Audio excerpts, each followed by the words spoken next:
In ages long past, there was once a warrior who was both noble and brave beyond all measure.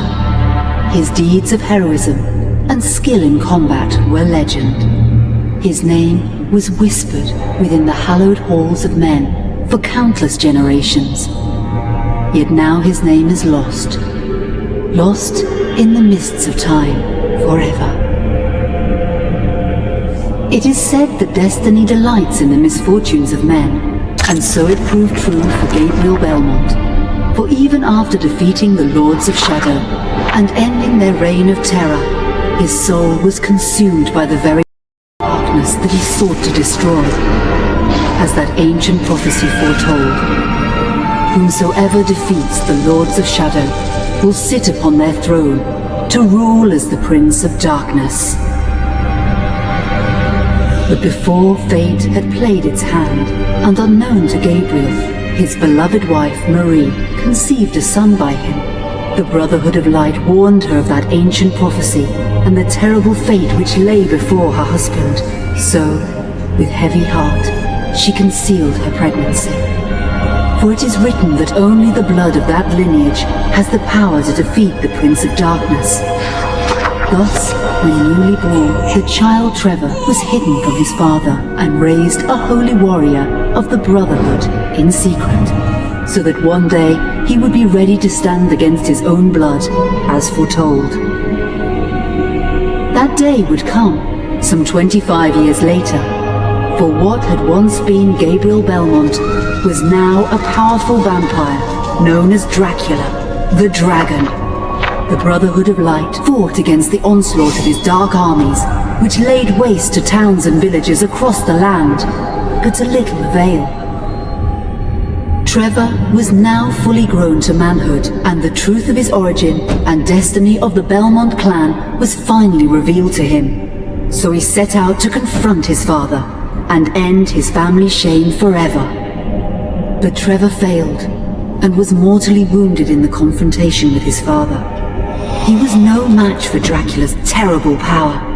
Yet, as he lay dying, Trevor finally revealed his true identity. Dracula was driven mad with grief and rage over the revelation. He desperately sought to save his dying son by giving him his own lifeblood. But it was too late, or so he thought. Dracula buried his son within the walls of his great castle, and then swore bloody vengeance upon the world. Raising an army of creatures beholden only to him, he struck with fury and merciless cruelty at humanity. He vowed to hunt God's children for all eternity. But fate still had one last card to play. Dracula's blood had power, and that power now coursed through the veins of his dead son, slowly reviving him over many years, until one night he emerged once more into the world, not as a man, but as a creature like his father. What had once been Trevor Belmont was now gone forever. He was now a vampire like his father. Though he swore that he would not be like him, he would take the name Alucard. He would be a force for good, opposing his father's capacity for evil. In that very moment, Alucard swore to destroy Dracula. But fate had something else in mind. Meanwhile, Trevor's own son grew into a fearsome warrior with a reputation that far exceeded even that of his illustrious father. Simon Belmont knew little of his own lineage, nor his importance in the events to come. All he knew was that his mother had died at the hands of Dracula's minions when he was but an infant, and his father had been killed in single combat with Dracula.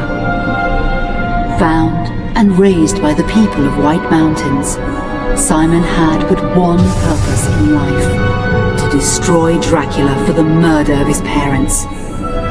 After years of training in the arts of war, Simon set off for Dracula's castle and a date with destiny.